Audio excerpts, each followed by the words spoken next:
And we're pleased to be joined from Kigali, Rwanda, by Dallia Abdelmoniem, political analyst and commentator. Thanks for being with us here on France 24. Thank you for having me. What's changed in these 3 years for you? What do you think when you think of an anniversary date like this one? Nothing's changed. If anything, it's gotten worse on the ground. People are still displaced. People are still hungry. People are still being targeted. It's a war on civilians, and the civilians are the ones who are paying the hefty price. Where if you're lucky enough to cross borders and go somewhere and seek safety elsewhere, then you are. But the vast majority of Sudanese are still inside Sudan, and there's no safe space for them. There is no sanctuary for Sudanese inside Sudan. Whether you're in a hospital, at a wedding, at a funeral, you are a target, and you're a target from both sides.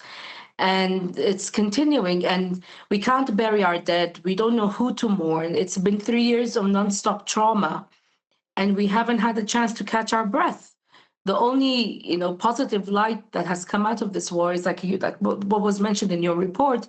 It's the grassroots volunteers, the emergency response rooms. They have been the beacon of light that the majority of Sudanese have looked at and followed, because they have held this country together.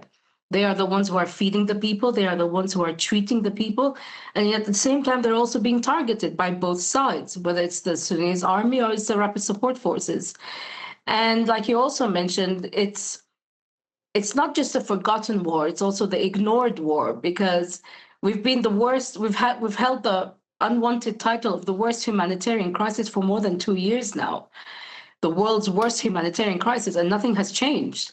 Donations for aid hasn't hit what was needed.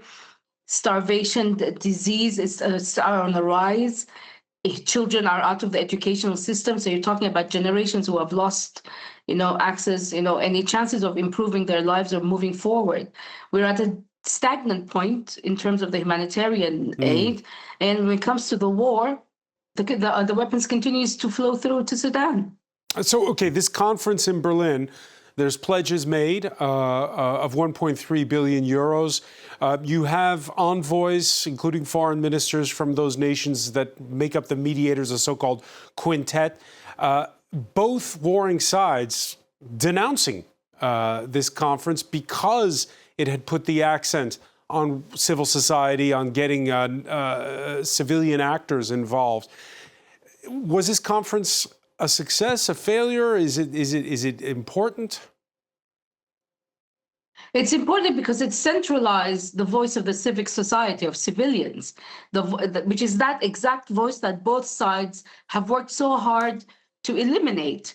And so by centering civic society, volunteers, civilians, it brings the focus back on them, because they are the ones who are actually doing the work in regards to the people of Sudan. It's not SAF, it's not RSF.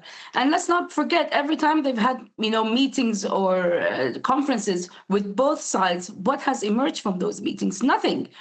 We've had so many ceasefires that have been broken by both sides. We've had so many broken promises by both sides. They never seem to agree because they don't care about the civilians.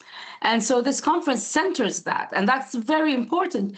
I'm not saying it's perfect. Undoubtedly, there's lots of issues involved, simply because a lot of the Sudanese who were invited to attend, for example, their visas weren't processed fast enough because the invitations came too late. But end of the day, you still have Sudanese voices. They were centered. You have NGOs, international NGOs, who've been there from the start, and they have been talking about Sudan nonstop. So it's good to center that and to hopefully get focus on that, because this is end of the day, if you can't save human lives, then what are we doing here? Yeah, we can't play. I was going to say, service to the armies just because they want to. One of the human rights organizations have been calling for more pressure on warring groups, and of course those who provide them with weapons. The army, the SAF, backed by Egypt, the rebels, the RSF, backed by the United Arab Emirates. Let's take a listen to what the United States' envoy to these talks had to say. But we will call out on anybody who commits atrocities generally, whether it's on this side or that side. We are not taking sides. Our only interest is to see this humanitarian crisis end. They're going to call out both sides, says Massad Boulos. What's your reaction? They've been called out for 3 years. Nothing's been done. What could the United States do? They could implement the sanctions that they have placed on both SAF and the RSF. They can actually hold to account the countries that are allowing for the arms to, violate the UN embargo on arms over Darfur. There's a lot they can do. They can hold account, follow the money trail. Where is the money coming from that's buying all these weapons? Hold to account, the United States has information on both armies, both the RSF and SAF, that they can do more about. But we get all these, they'll be sanctioned. But what do, implement the sanctions, hold them to account, hold those who have continuously assaulted and violated and massacred the Sudanese people to account. Nothing has been done. I mean, I've been to so many meetings where we talk about this, and I get the pat on the back and saying, on all the, thank you for coming, thank you for shedding light. But that's it, nothing is done after that.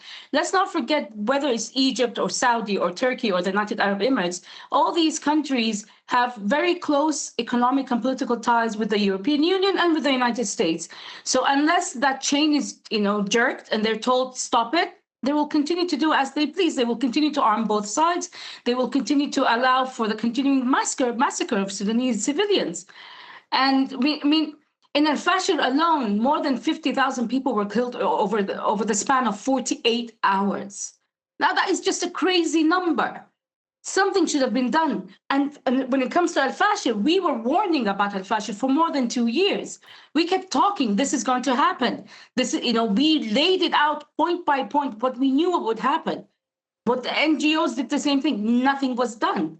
And then when al-Fashir happened, when the massacre of al-Fashir happened, we got the pearl clutching and we got the, oh my God, this is a nightmare. This is horrible. How horrific. Words do nothing. Actions does more.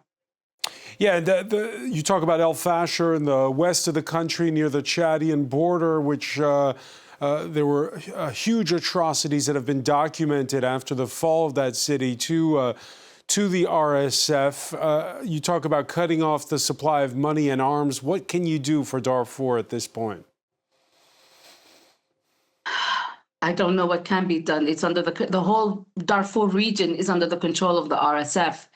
And they are in control of what goes in, what goes out. There's so many horrific reports of people crammed in prisons, the rape that happened, how people were massacred. I don't know what can be done.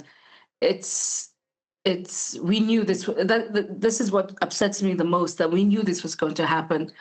And we knew once it did, we wouldn't be able to do anything. All we can do is talk about it, shed light on it, and push for some kind of traction, some kind of action being taken to ensure that those who are still there somehow are getting aid, are still getting support. There's nothing. It's not in our hands anymore. Unfortunately, all we can do is just talk about it, and spread more information on it. But our hands are tied, literally tied. Keeping it in the news, Dallia Abdelmoniem, many thanks for joining us from Kigali. Thank you for having me.